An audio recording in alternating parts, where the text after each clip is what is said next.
This is just a general question for dog owners or puppy owners. Does your dog try and eat your face?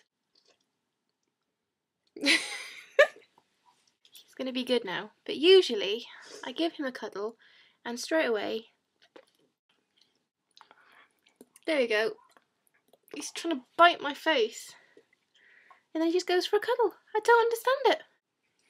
Are you trying to eat me? Or are you being lovely? Oh.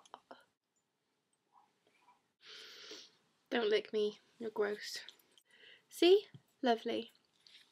As soon as I turn this off, I bet you he'll start biting me again. Oh, stop being so disgustingly huge. What?